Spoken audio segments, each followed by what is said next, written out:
Hello, Merry Christmas, everyone. This is Diana from the Rahr-West Art Museum, and today I'm going to share some information with you about the Christmas plates that are in our collections. They're small, usually 7-inch plates that look kind of like this, and we have them from 2 different companies that I'll talk about in a little bit. We have about 111 of these plates in the collection.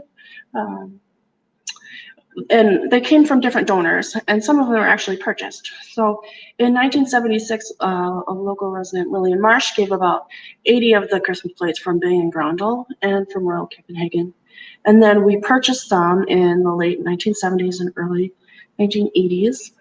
And then Mr. and Mrs. Thomas Bear gave one in 1987, and in 1997, Mrs. Carl Miller gave us some more recent plates.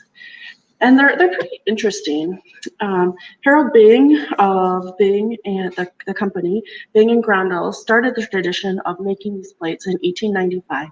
And he really wanted to create a beautiful Christmas greeting, and he wanted to feature Danish scenes and historic buildings that would spread interest in Denmark. We don't have a copy of the first. We don't have a copy. They're usually done in editions, so I say copy, but it's just an edition. We don't have one from 1895. The earliest one we have is this one here from 1904. And it's actually pretty similar to the one from 1895. It features the same scene, which I'll show you a better image of. And a woman in the 1960s named Pat Owen wrote some books called The Story of Bing & Grundle's Christmas Plates, and there was an accompanying story of Royal Copenhagen's Christmas plates. And in it, she tells the legend of the Christmas plates. So this is how she explains how this came to be. And she says, many years ago, wealthy people of Europe started a Christmas custom of giving each of their servants a platter heaped with fruit, candies, cookies, and other good things to eat. At first, the platter was probably a crude thing of wood, with very little thought given to it. The rich focused their attention on the contents of the tray, hoping to bring a little cheer into the lives of the recipients by giving them especially good things to eat around the holiday season. As she goes on, the servants looked forward to each Christmas and receiving their gifts. And she says, since these people had few things in their home, which were not utilitarian, people probably started using the platters as decorations after the food was eaten, and they would call the platters to Christmas plates. Later, the servants of one family started showing their Christmas plates to the servants of other households, and when the employers realized there was a rivalry among the servants, there became a competition and much more consideration to the platter itself. And eventually the beautiful platters were made of many materials, I guess metal, wood, and pottery, and they were sometimes elaborately carved or decoratively painted. And they really tried to outdo one another and create the most beautiful plate they could. So this is what she calls her legend of the Christmas plates and how this tradition sort of started in Denmark.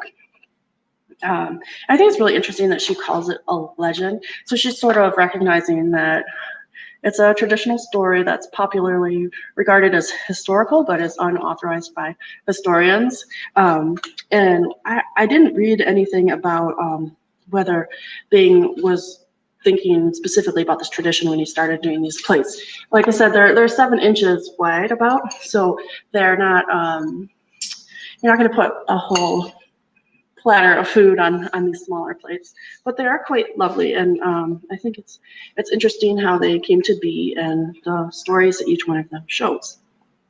So Bing & Grundle was a company that was established in the 1850s, and Mr. Grundle was a sculptor who actually worked for Royal Copenhagen Porcelain, but he left that company because they didn't like his ideas, so he felt rejected. So he went to these 2 brothers with the last name Bing, and they started Bing & Grundle Porcelain Factory.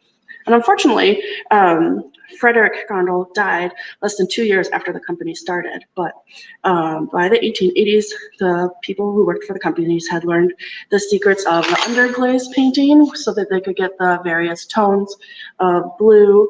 They went and they studied a lot of Chinese porcelain to try to figure out how to do it.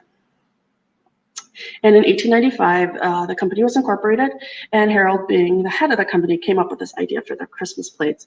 And he really wanted to feature that underglaze technique. So each year, a 7-inch blue and white plate has been made. And I think they started by making about 400 of each plate, and then they destroy the mold to prevent reproductions.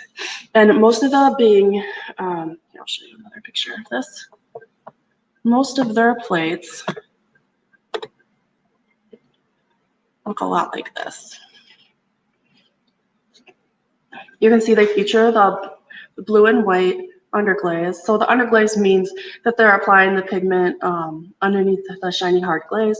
So after the bisqueware is fired and it's hard, they go in and they paint. Now they use the airbrush technique to apply the blue, and it's just like doing a painting. So you see, but it's harder because when you fire things at such high temperatures to make them hard and food safe and everything, you don't have as much control over what happens. So it really was a process to learn how to get these different tones in this. So this one is from 1904, and you'll see the Bing and Grundle ones. They don't have a border on the edge. The image goes all the way to the edge, and they all have a date at the bottom, which is probably a little hard to see. And they say Julie Afghan, which means Christmas Eve. And this, like I said, is the oldest plate that we have, and it's a view of Copenhagen from Frederiksberg Hill. And the skyline in the background there is the same skyline that you see on the original 1895 plate, but it's from a different point of view. On the 1895 plate, you see it through a window, and this is from the park here. And Frederiksberg is a municipality that adjoins Copenhagen, and this park has a really nice view. So I guess you see it featured a lot in different works of art and things like that. The following year, in 1905, I'll go back here so I can see. This was the plate that was featured. And it's called Anxiety of Coming Christmas Night by Dahl Jensen. And it shows a deer under a tree, and this is in the Klampendorf Deer Park. And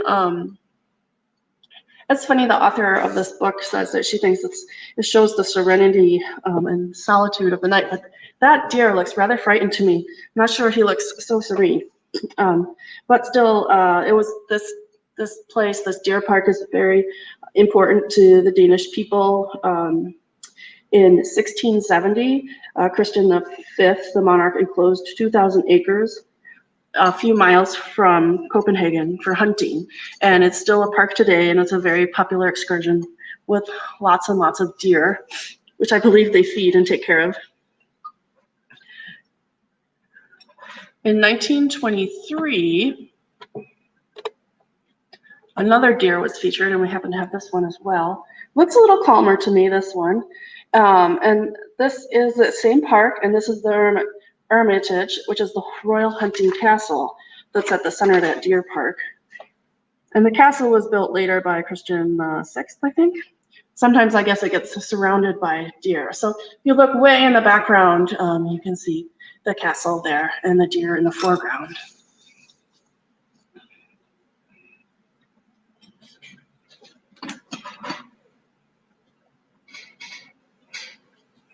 To find what I'm looking for. And so this company continued making the plates, and they still do today. In 1935, this is the plate that was featured, and they would do a competition for the designs. The workers at the company would all contribute, and there would be prizes for those who won. And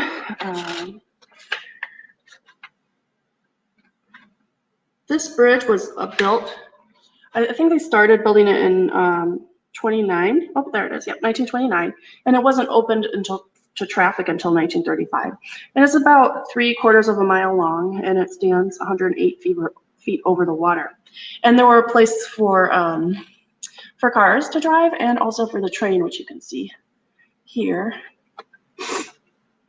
And This isn't the longest bridge in Denmark, but the bridges are very important given that they have so many islands and peninsulas and things like that in their land. So it helps them to get around and things like that. That's nice that it was featured.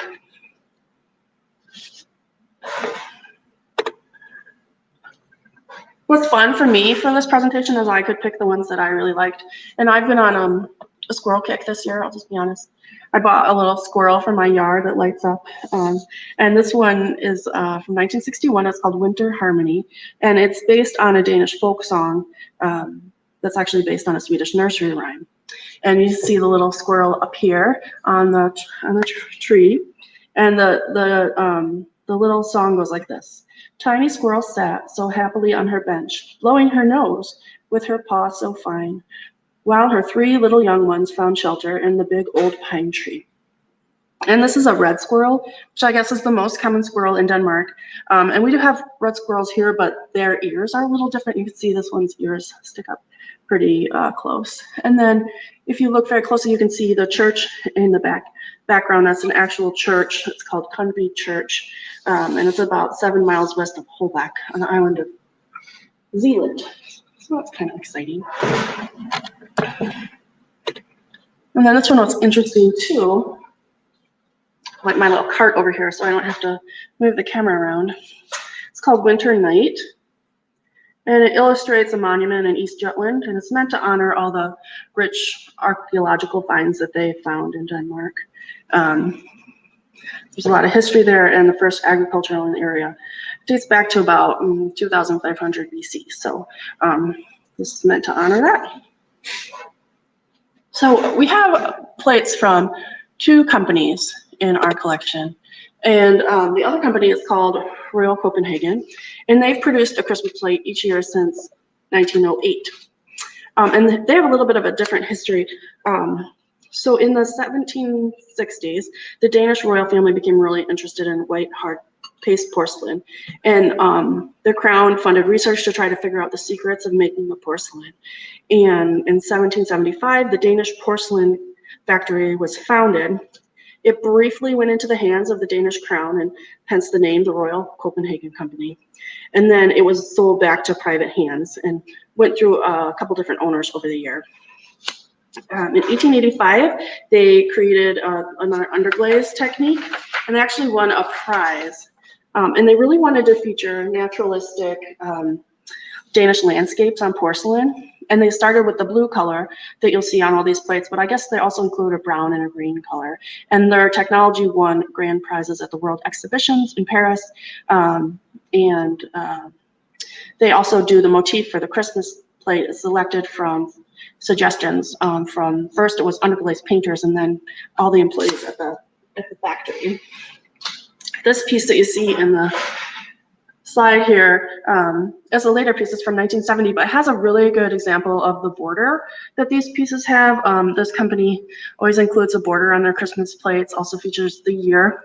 I think my coworker Melissa would love this too because she's a big, she loves cats. So I thought she would like this one. It also has some really nice contrast between the image and the background there. And you can see the typical border will include pine cone motif and a star. It's usually something Christmassy. And this is actually the first Royal Copenhagen Christmas plate that featured a cat.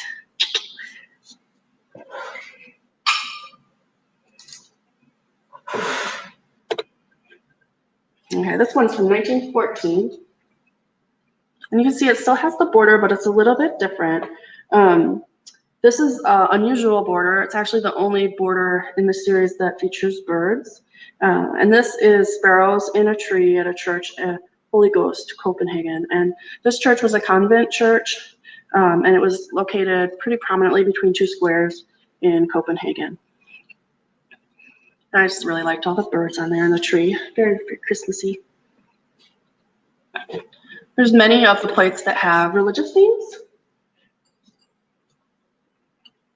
This one says shepherds in the hills beyond Bethlehem watching the flock. And I thought it was interesting, especially this year, that this featured the Star of Bethlehem so prominently, and really the importance of the sheep. The very first Royal Copenhagen Christmas plate featured Mary.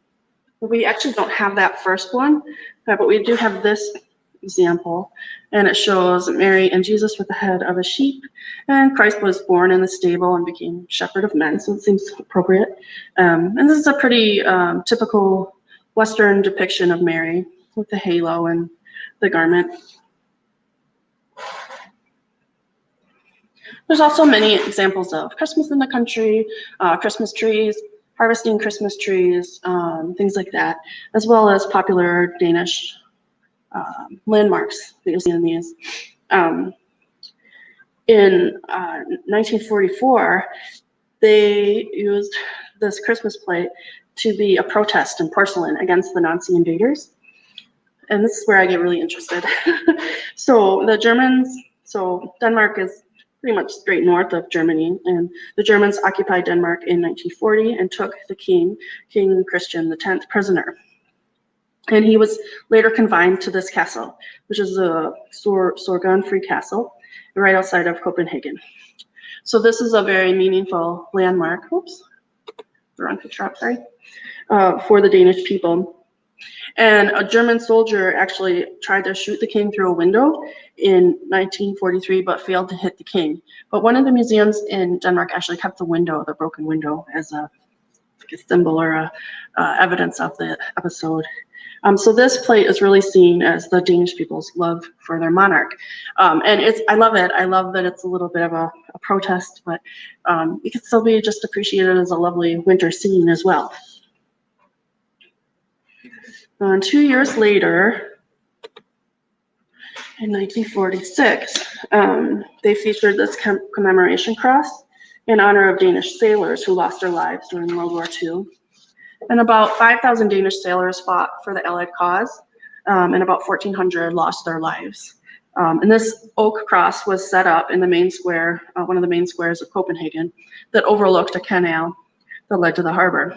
And it was up for quite a while, and then it was replaced with an iron anchor as a permanent monument to them. So I thought that was very interesting.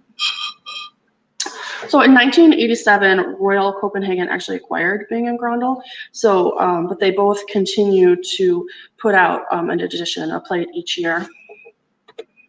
These are the 2020 designs. You see on the left with the border, you know, that one's the Royal Copenhagen. And nicely features the owl there. And on the right is the Bing & Grundle piece. So that's a quick look at our collection of Christmas plates. I did read that I think the Milwaukee Public Museum has a pretty sizable collection of Christmas plates as well. So it'd be interesting to hook up with them in the future and see what they have and compare and contrast our collections. We don't have dates set yet for future streaming sessions, but we will have some in January after the holiday break. I hope everyone is staying safe and has a Merry Christmas, and hopefully you have a special plate or some sort of Christmas tradition of your own that you can celebrate at home with your families. Until we reopen, we are just getting everything ready to have exciting exhibits and programs for you next year, and we hope to see you next year, and have a Merry Christmas.